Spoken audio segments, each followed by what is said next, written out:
Welcome back to our channel. నేను మీ journalist Kavya. ఇక నిన్నంతా కూడా రాహుల్ గాంధీ తెలంగాణకు వస్తున్నప్పటి నుంచి కూడా ట్వీట్లు, ఫేస్బుక్లల్లో మెసేజ్లు, ట్విట్టర్ ద్వారా ఆయనకి ఇన్ఫర్మేషన్లు, ఇట్లా ఎన్నో ఇన్విటేషన్లు ఇట్లాంటివి ఎన్నో విన్నాం కదా. సో అవన్నీ పంపిన వాళ్ళ దగ్గరకు వచ్చేసిన. సో ప్రజెంట్ నేను అశోక్ నగర్లో ఉన్నా. ఒకసారి జనార్దన్తో మాట్లాడదాం. మరి ఏమైనా మీ ఇన్విటేషన్? బిర్యానీ తినీకి వచ్చిండ్రా? రాలే మేడం, బిర్యానీకి రాలే. ఇక నిన్న కొంతమంది అన్నోళ్ళు పెట్టిర్రు, ఇది పెట్టినాక మేము కూడా పోయినాం. సేమ్ అదే తీసుకొని మేము కూడా ఇంకొక టేబుల్ పోయినాం అనమాట. మేము కూడా ఒక టేబుల్ పెట్టి ఆహ్వానించినాం. సేమ్ కలర్ తోటి బాగుంది, అది డిజైన్ కూడా అని అంత థమ్స్అప్ అంతా బాగుంది అని. ఇక మళ్ళీ అంతా చేసి బాగుండదని చేసినాం. ఎందుకంటే ఏమైందంటే వేరే వాళ్ళు నిన్న బావాచికి రానిచ్చారు, కానీ నిరుద్యోగులు పోవాలంటే చాలా ఇబ్బంది పెట్టారు. అదేంది, ఇప్పుడు మీరే కదా ఇన్వైట్ చేశారు, బావర్చికి రండి, కలిసి భోజనం చేసి మా సమస్యల గురించి తెలుసుకునే ప్రయత్నం చేద్దామని చెప్పేసి అడిగింది మీరు, ఇన్వైట్ చేసింది మీరు. మీరెందుకు పోలేరు మరి బావర్చికి? అంటే మమ్మల్ని మార్నింగ్ 11 నుంచి బాగా ఇబ్బందులు పెట్టారు అనమాట. అంటే అక్కడికి వెళ్తే ఒకళ్ళ చాలా ఇబ్బందులు పెడతారు, ఇక్కడికంతా క్రౌడ్ వస్తారు, రాహుల్ గాంధీ గారిని రమ్మంటున్నారు, అంతా వీళ్ళు ఏదో చేస్తారు. 144 సెక్షన్ ఉందని ఇక్కడ ఉన్నటువంటి చిక్కడపల్లి పిఎస్ అయినా, దోమలగూడ పిఎస్ అయినా, గాంధీనగర్ పిఎస్ అయినా, నారాయణగూడ పిఎస్, ఇవన్నీ కూడా ఒక అంబరెల్లా కింద ఉన్నట్టు వర్క్ చేసినాయి అనమాట. అశోక్ నగర్ లో కనీసం ఒక 10,000 మంది పోలీసుల్ని, అంతమంది ఏంటంటే వాళ్ళు అందరు కంప్లీట్ పోలీస్ డ్రెస్లు ఉంటే వీళ్ళు పోలీసు అని గుర్తుపట్టవచ్చు. రకరకాల టీమ్స్ ఉంటాయి కదా పోలీసులలో, ఎస్ఓటి వాళ్ళు ఉంటారు, ఇంకా అన్ని రకాలు ఉంటాయి కదా, ఇంటెలిజెన్స్, వీళ్ళందరూ కూడా అంత మఫ్టీలలో ఉండేటోళ్ళు ఎక్కువ కదా. ఆ మఫ్టీ పోలీసులు ఎవడెక్కడ ఉంటాడో తెలియదు. నిన్న మేము ఇక్కడ మా స్టడీ హాల్ నుంచి బయటకు వెళ్ళినాము, మేము వేరే దగ్గర ఉన్నాం, కానీ వేరే వాళ్ళు పోలీస్ ఆఫీసర్స్ వాళ్ళ టాస్క్ ఫోర్స్ ఫోన్ చేసి ఎక్కడ ఉన్నా బయట ఉన్నా లేదు, నువ్వు ఇప్పుడే ఈ నుంచి పోయినా మేము చూసినాం, మా కాడ మొత్తం మీ డేటా ఉందంటే వాళ్ళు మా ఫోన్స్ను గూగుల్ ట్రాక్ చేసుకోవడము, లొకేషన్ ట్రాక్ చేయడం, ఇవన్నీ చేస్తున్నారు. అట్లా చాలా మంది ఇబ్బందులు, ఎందుకంటే ఇబ్బంది పడ్డారు. ఇమీడియట్గా ఇంకొక 15 డేస్లో, ఆల్మోస్ట్ ఇంకా ఒక 10 డేసే అనుకోవాలి, 10 డేస్లో Group 3 ఉన్నది కాబట్టి ఎగ్జాము. 17-8 సంవత్సరాల నుంచి ఎదురు చూసిన Group 3 అనేది తెలంగాణలో ఇది ఫస్ట్ టైం అనమాట, Group 3 కింద ఎగ్జామ్స్ పెట్టడం.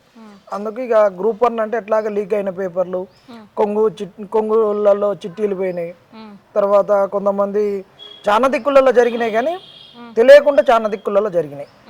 రిపోర్ట్ అయినాయి మాత్రం 2 ప్లేస్లు, 2 ప్లేసులలో అంటే నాటే జోక్ అనమాట. ఎందుకంటే Group 1కు ఒక్కడ లీక్ అయిందంటే సీల్ లేని పేపర్లు వచ్చినాయి, ఇంకా ఇలా జరిగిపోయింది. అందుకు పిల్లలు ఏంటంటే Group 1 మిస్ అవుతున్నాం కదా అని చెప్పేసి Group 2, Group 3 గట్టిగా చదువుకుందాం అనుకున్నారు. దాన్ని ఆసరా చేసుకొని 144 సెక్షన్ పెట్టడం, ఇదన్నీ అన్నిటితోట అణచివేయాలని చూసారు. అయినా కానీ ఆగలేదు. ఎక్కడ ఏం చేయాల్సిన వాళ్ళు అవన్నీ ట్విట్టర్ క్యాంపెయిన్, తర్వాత నెక్స్ట్ పోతే వాట్సాప్, టెలిగ్రాములలో, ఫేస్బుక్లలో, ఇన్స్టాలలో బాగా చేశారు క్యాంపెయిన్. అదంతా వాళ్ళకు ముట్టింది.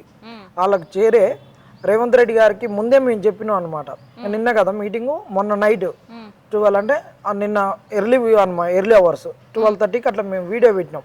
ఆయన ఒకటి పెట్టిర్రు అనమాట, కాంగ్రెస్ టీము ఏం పెట్టిర్రు అంటే వాళ్ళు డేటా మొత్తం కూడా నిన్న ఆయన చదివిండు కదా రేవంత్ రెడ్డి గారు చదివినటువంటిది వినిపించిండు కదా అక్కడ. నేను బీసీలకు అందరికి ఇంత మేలు ఇట్లా ఉన్నది, ఈ 29 జీవో వల్ల నష్టం లేదు అని చెప్పిండు కదా.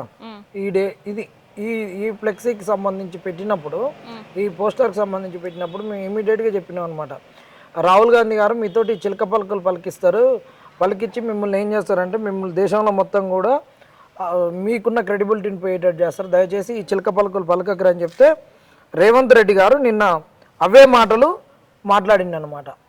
ఏం చెప్పిండు ఆయన, అసలు చాలా బాగుంది, 29 జీవో వల్ల బీసీలకు 27% రిజర్వేషన్ వస్తే మేమెంత చేసినాం అంటే 52% దాకా ఇక్కడ వీళ్ళు సెలెక్ట్ అయిపోయారు గ్రూప్ 1 దాంట్లో అని చెప్పిండు. అదంతా ఫేక్ డేటా తోటి ఏం చెప్పి మేము అదే వీడియోలో చెప్పినాం అనమాట. రేవంత్ రెడ్డి గారు ఇలాంటి రేవంత్ రెడ్డి గారిని, రాహుల్ గాంధీ గారిని పలుకుతారు, పెద్దల ముందు పెద్దోళ్ళతోటి సమాజం ముందు అబద్ధాలు చెప్పినా కానీ అది సత్యాలు కావని చెప్పినట్లే ఆయన అవే పలుకులు పలికిరు. కానీ పిల్లలు ఎవరు కూడా వారిని నమ్మేటట్టు లేదు, వారు చెప్పే మాటలను.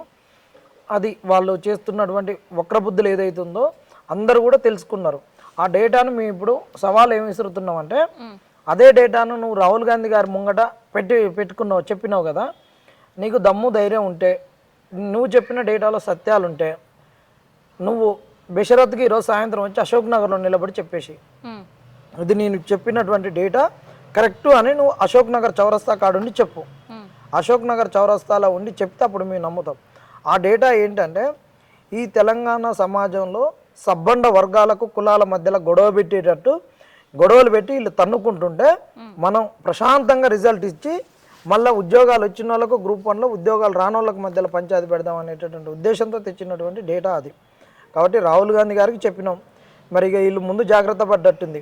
ఆయన ముఖం చూసి దేశంలో ఓట్లు వేస్తారు. ఇక ఆయనను కూడా మనము ఆయనకున్న క్రెడిబిలిటీని తీసేసి ఆయనను ఒక ఫాకల్గాని చేసినట్టు చేస్తే దేశంలో ప్రతిపక్షాల ముంగట జరగబోయే రాష్ట్రాలలో ఎన్నికలు ఉన్నాయి కదా, మహారాష్ట్ర, జార్ఖండ్, ఇవి నెక్స్ట్ ఢిల్లీలో కూడా ఉన్నాయి కదా, వయనాడు, ఇవన్నీ ఈ ఢిల్లీలో ఆయనకున్న క్రెడిబిలిటీ పోయి ఆయనతో కాంగ్రెస్ పుట్టి మునుగుద్దనే ఉద్దేశంతో చెప్పి ఉండకపోవచ్చు.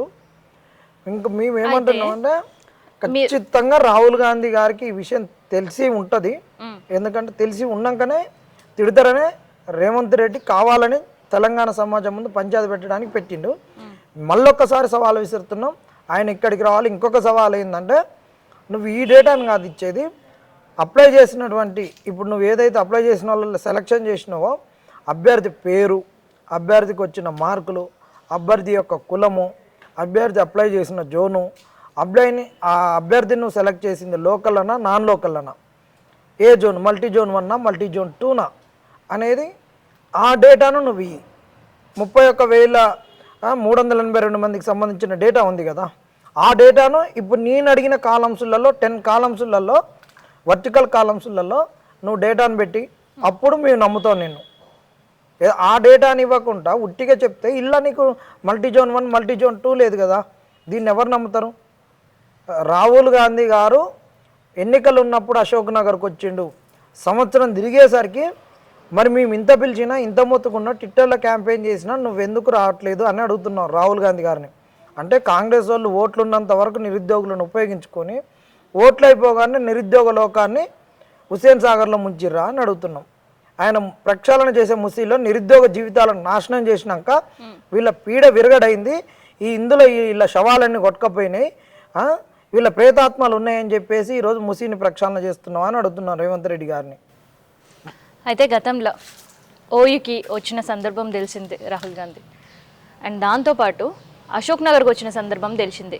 మీరు ఎప్పుడు ఎవరిని రమ్మని విలువలేరు, నిరుద్యోగులే కావచ్చు, విద్యార్థులే కావచ్చు, మాకు మద్దతు తెలపండి అని రిక్వెస్ట్ చేసిన పరిస్థితి లేదు. కానీ ఇప్పుడు మీరు రిక్వెస్ట్ చేస్తున్నారు, అర్థిస్తున్నారు, సోషల్ మీడియా ప్లాట్ఫామ్ నుంచి ఒక పెద్ద యుద్ధమే చేస్తున్నారు. ఆ యుద్ధం మీరు రండి, మా కష్టం వినండి అని. మరి ఎందుకు ఇంటలేరు వాళ్ళు? అంటే మీతో అవసరం తీరిపోయిందా? వీళ్ళు ఇట్లే వ్యవహరిస్తే రానున్న మహారాష్ట్ర ఎన్నికలప్పుడు ఏం చేయబోతున్నారు? ఖచ్చితంగా మీరు అన్నట్టు వాళ్ళకి అవసరం తీరింది కాబట్టే ఇప్పుడు ఎన్నికలు లేవు కదా. ఇప్పుడు ఎన్నికలు సాధారణ ఎన్నికలు లేవు, అసెంబ్లీ ఎన్నికలు లేవు, లోక్సభ ఎన్నికలు లేవు, ఇంకా స్థానిక సంస్థల ఎన్నికలు ఉన్నాయి. స్థానిక సంస్థల ఎన్నికలలో అధికార పార్టీకి దాదాపుగా ఎవరైనా అధికార పార్టీకి వేస్తారు, వేరే పార్టీలో గెలిచినా గుంజుకుంటారు. ఎందుకంటే మీకు స్థానిక సంస్థలలో మీకు ఫండ్ ఇవ్వం, అది ఇదని. ఇది జనరల్గా ఏ పార్టీ ఉన్నా చేసేది. అట్లా ఉంటారు అనేటువంటి ఒక నమ్మకం.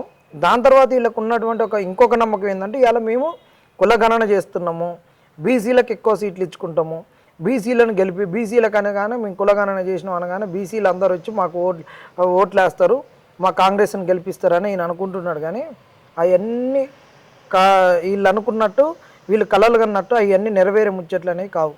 ఖచ్చితంగా మేము ఇప్పటికే ప్లాన్ చేసుకున్నాం, స్థానిక సంస్థలలో వీరికి ఎట్ట బుద్ధి చెప్పాలో ఆ విధంగా బుద్ధి చెప్పడానికి మా ప్లాన్ అనేది సిద్ధమై ఉన్నది.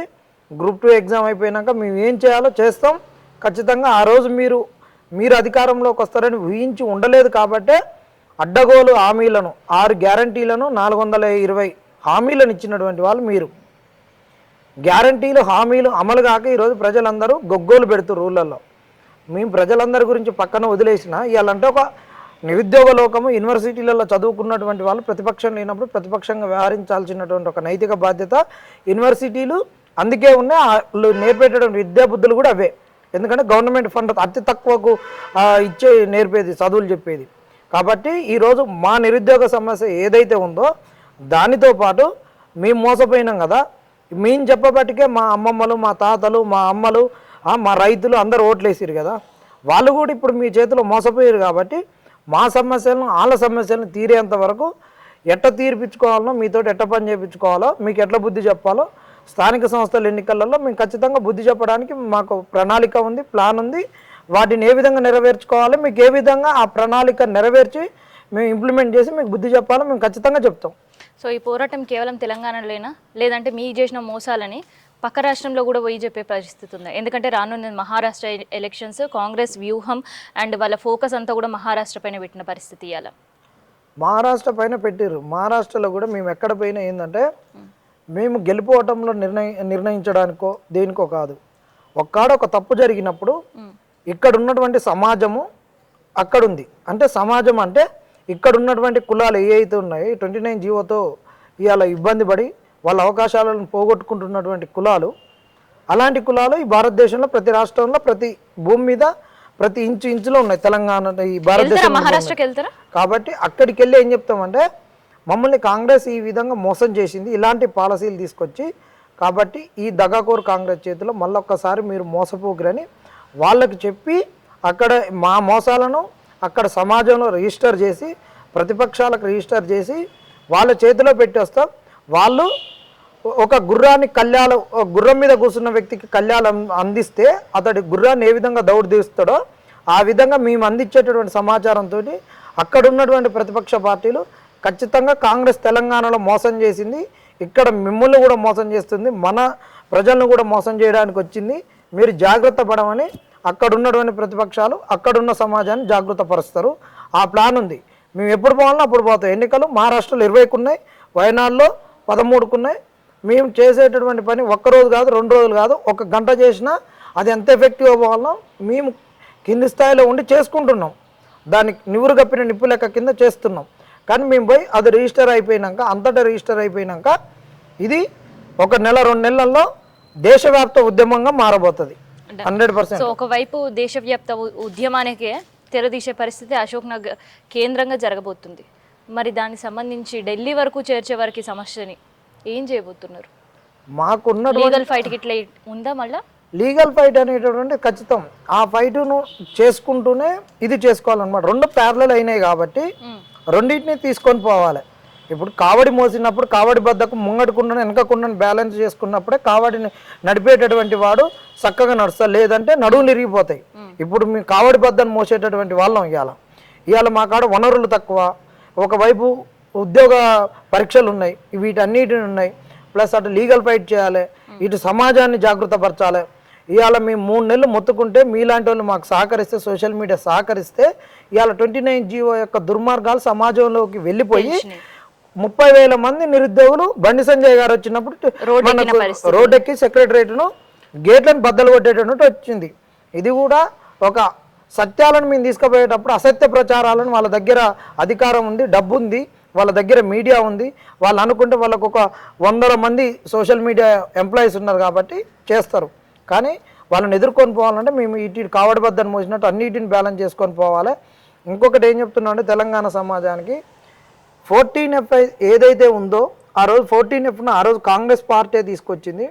14Fను తీసుకురావడం వల్ల భౌతిక తెలంగాణ, భౌగోళిక అద్దులు ఉన్నటువంటి తెలంగాణకు అది నాంది పలికింది, తీసుకొచ్చింది. ఈరోజు 29 జీవో అనేటటువంటిది కూడా కాంగ్రెస్ పార్టీ తీసుకొచ్చింది. ఈ 29 జీవో వల్ల భౌతిక తెలంగాణ, భౌగోళిక అద్దులున్న తెలంగాణలో బహుజన తెలంగాణ కళలు నెరవేరేటట్టు ఈ 29 జీవో చేస్తుంది. ఈ 29 జీవో బహుజన తెలంగాణ యొక్క కళను సాకారం చేస్తుంది. ఇది అంతటి ఉద్యమంగా మారుతుందని కూడా తెలంగాణ సమాజాన్ని మేము తెలుపుతున్నాం. ఖచ్చితంగా మారుద్ది. ఎందుకంటే ఒకవైపు కులగరణ ఉంది, ఒకవైపు బీసీలు చైతన్యం అవుతారు, ఒకవైపు స్థానిక సంస్థలు ఎన్నికలు ఉన్నాయి, దేశం మొత్తం కొన్ని రాష్ట్రాలలో ఎన్నికలు జరుగుతున్నాయి. ఇది రిజర్వేషన్లు ఎత్తేసినటువంటిది.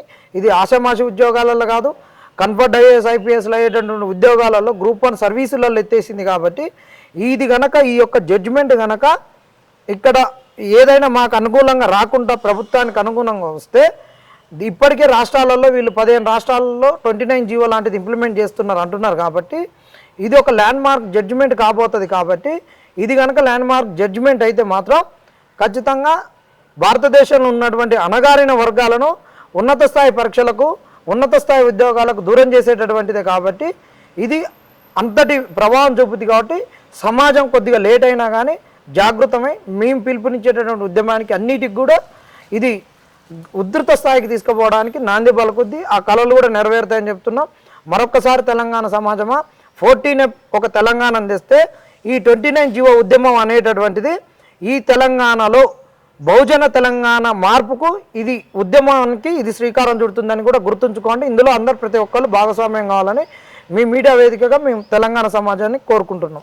ఎందుకు ఇప్పుడు అంటే ఏ ఉద్యమం చేస్తలేరు మీరు, మీ చదువులేదో మీరు చదువుకుంటున్నారు, అయినా ఎందుకు అశోక్ నగర్ అంత అట్టుడుకుతుంది, ఎందుకు అంత పోలీస్ బందోబస్తు కనిపిస్తుంది, పెట్రోలింగ్ వెహికల్ పరిస్థితి ఏంటి?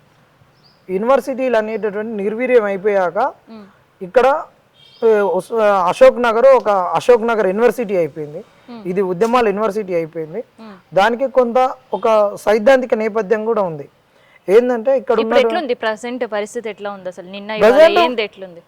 నిన్న ఇవ్వాలని కాదండి, ఈ అశోక్ నగర్లో గ్రూప్ 1 ప్రిలిమ్స్ ఎగ్జామ్ అయిపోయినప్పటి నుంచి రోజు రోజుకు ఉద్రిక్త పరిస్థితులే, రోజు రోజుకు ఒక కొత్త చట్టం వచ్చి ఇలా గొంతులు నొక్కేటటువంటి పరిస్థితే. ఇవాళ 144 తీసుకొచ్చి నిన్న ఏదన్నా ఒక కాల్ ఇచ్చినామంటే అందరినీ వెతుకుడు జల్లెడ పట్టేదే. ఎందుకు అట్లా అంటే ఇప్పుడు ప్రభుత్వం ఒక అభద్రతా భావంతో ఉన్నది. వాళ్ళు ఇచ్చినటువంటి డేటా ఏదైతే ఉందో దాంతో మనం ఈ ఎస్సీ ఎస్టీ బీసీ మైనార్టీల మధ్యలో పంచాయతీ పెడదాం అనుకున్నారు. బీసీలు దూరం అయితే అదే మేడం అనుకోని ఇది ఉద్యమం సల్లారుతుంది 29 అని అనుకున్నారు అనమాట. కానీ అది నెరవేరలే. వాళ్ళు ఇచ్చిన డేటా తోటి ఇది స్ప్లిట్ అవుతారు అనుకున్నారు పిల్లలు, స్ప్లిట్ కాలేదు. ఇంకా దాంతో ఏమైపోయిందంటే ఇంకా మనల్ని ఇంత మోసం చేస్తుండా, మనం అడిగితే ఆర్టీఎల్ వేస్తే డేటా ఇవ్వలేదు, మనం ఆర్టీఏ జిఆర్ఎల్ ఇవ్వమంటే జనరల్ ర్యాంకింగ్ లిస్ట్ ఇవ్వమంటే ఇవ్వలేదు, వీడు దొంగ డేటాలు ఇచ్చి మనల్ని మన మధ్యలో పంచాయతీలు పెడుతున్నారు అని ఇంకా పిల్లలు ఎజిటేట్ అవుతున్నారు. వాళ్ళు ఇచ్చిన బ్యానర్కే కదా కౌంటర్ ఇచ్చింది, దాని కింద ఎక్స్టెండ్ చేసి. సో వాళ్ళకు రోజు రోజుకు వాళ్ళు ఏదైతే అనుకుంటారో అది కౌంటర్ అవుతుంది. ఆ కౌంటర్ కావడంతో వాళ్ళు ఇంకా భయానికి లోన్ అవుతున్నారు. అందుకు వీళ్ళకి ఇబ్బంది. ఇంకొకటి ఏంటంటే మీరు అన్నట్టు అశోక్ నగర్లో ఇప్పుడు ఉన్నటువంటి వాళ్ళు గ్రూప్ 1 ప్రిపేర్ అయ్యేటువంటి వాళ్ళు చాలామంది వివిధ సర్వీసులలో ఉన్నటువంటి వాళ్ళు, వివిధ ప్రైవేట్ ఉద్యోగాలు చేసుకునేటటువంటి వాళ్ళు, వీళ్ళందరూ తెలంగాణ ఉద్యమంలో పాల్గొని 10 ఏళ్ళు గ్రూప్ 1 రాకుంటే ఇక గ్రూప్ 1 రాదని చెప్పేసి ప్రైవేట్ ఉద్యోగాలు అవి ఇవి చేసుకుంటున్న వాళ్ళు గ్రూప్ 1 రాగానే అందరూ వచ్చినటువంటి వాళ్ళు.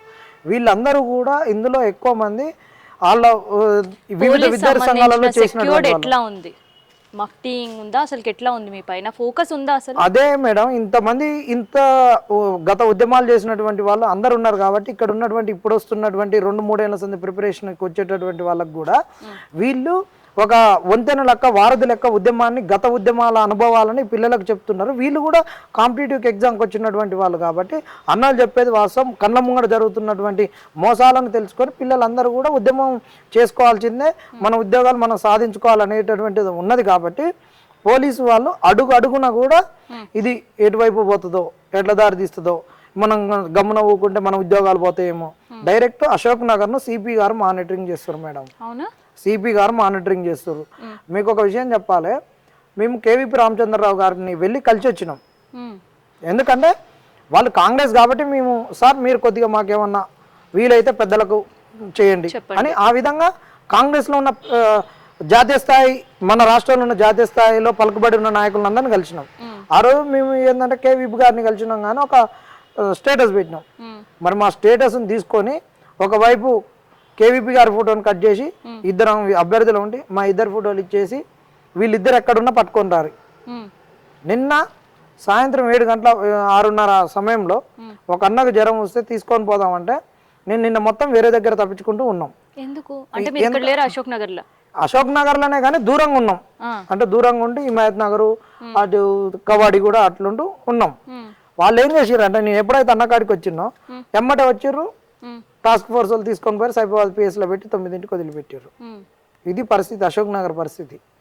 ఏంటంటే వాళ్ళకు అంచనాలు అనేటటువంటివి వాళ్ళకు ఊహకు అందట్లేవు.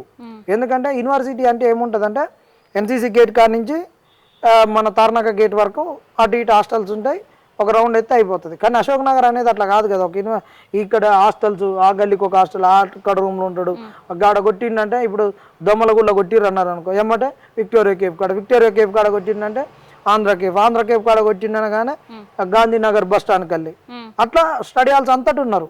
ఈ అశోక్ నగర్లో కనీసం ఒక 70,000 మంది నిరుద్యోగులు ఉంటారు. చదువుకునేటువంటి వివిధ పరీక్షలకు ప్రిపేర్ సరే అయ్యేటువంటి అయితే జనార్దన్ ని తీసుకెళ్లి పోలీస్ స్టేషన్ లో కూర్చోబెట్టినంత మాత్రంలో నిరుద్యోగులకు సంబంధించిన ఉద్యమం ఆగిపోతుందా? అస్సలు ఆగదు. అంటే ఫోకస్ చేసి ఇద్దరిని ముగ్గురిని పట్టుకరండి, ఎక్కడున్నా అరెస్ట్ చేయండి అని హైకమాండ్ నుంచి వచ్చే అరెస్ట్ వారెంట్లు కావచ్చు, లేదంటే వాళ్ళ పిలుపులు కావచ్చు, ఇద్దరిని ముగ్గురిని లిఫ్ట్ చేస్తే ఉద్యమం పరిస్థితి అస్సలు ఆగదు మేడం. మేము చెప్తున్నాం కదా, ఎట్టి పరిస్థితుల్లో అలాంటిది జరగదు. ఎందుకంటే నిరుద్యోగులందరూ వాళ్ళకి జరిగినటువంటి మోసాలు, వాళ్ళకి చైతన్యమైనటువంటి వాళ్ళు అందరూ కలిస్తేనే కదా, తల ఒక చేయేస్తేనే కింద పడ్డ కాంగ్రెస్ చేయిని పైకి లేపింది. మట్టిలో కొట్టుకుపోతున్న చేతిని, మట్టిలో కూరుకుపోయినటువంటి కాంగ్రెస్ చేతిని ఇంతమంది చేతులేసి లేపిరు పైకి. అందరికి తెలివి ఉన్నది, అందరు కాంగ్రెస్ గురించి కష్టపడ్డోళ్ళు, అందరూ రేపు ఉన్నతమైన స్థాయి పరీక్షలు రాస్తూ ఉన్నతమైన ఉద్యోగాలకు వెళ్తూ ఈ తెలంగాణ సమాజానికి సేవ చేసేటటువంటి వాళ్ళే. కాబట్టి కాకపోతే ఒకళ్ళమిద్దరం కొద్దిగా అగ్రెసివ్గా కొద్దిగా ఎక్కువ మందిని తీసుకురావచ్చు, కానీ ఉద్యమం అనేది ఆగదు. ఈ రోజు ఒక 2 రోజులు 3 రోజులు మమ్మల్ని ఎక్కినా ఈ 2-3 రోజుల్లో ఇంకొకరు తయారవుతారు. అది 100%. అది ప్రభుత్వము ఇలాంటి అంచువేతలతోటి చేసుకుంటాం అంటే తప్పు. ఖచ్చితంగా మేము అడిగినటువంటి కోరికలు గొంతెమ్మ కోరికలు కాదు. ఇంకా ప్రభుత్వానికి దీనివల్ల ఆర్థిక భారం తగ్గుద్ది. ఒక 3 నెలలు మమ్మల్ని ఆపితే ఒక 500 మందికి ఉద్యోగాలు ఇవ్వడానికి 3 నెలలు నీకు ఖాళీ బిందెలే కదా, ఖాళీ బిందెలు కాబట్టి నీ ఖాళీ బిందెల ఖజానా లేదు కాబట్టి 3 నెలలు మమ్మల్ని ఆపితే నీకే మేలు అవుతుంది కదా. మరి ఎందుకు నువ్వు అంత ఆతృత పడుతున్నావు? ఆ 3 నెలల్లో నువ్వు మంచిగా ఉన్న కేసులను క్లియర్ చేస్తే ఇంకా నీకే మంచి పేరు వస్తుంది, ఆర్థికంగా నీకు లాభం. అరే కాంగ్రెస్ వాళ్ళు చెప్పిరని కానీ ఇది మన నిరుద్యోగుల ప్రభుత్వం, బీఆర్ఎస్లో చెప్తే పట్టించుకోరన్నావు. అరే మనం చెప్పగానే మన కాంగ్రెస్ వాళ్ళు విన్నారు, మన ప్రభుత్వం కాబట్టి ఎమ్మటి కేసులన్నీ క్లియర్ చేసిర్రు అనేది నీకే మంచి ఉంటుంది. కాకపోతే ఇంత పాజిటివ్ ఉన్నా కానీ వీళ్ళు మొండి పట్టుకుపోతున్నారు.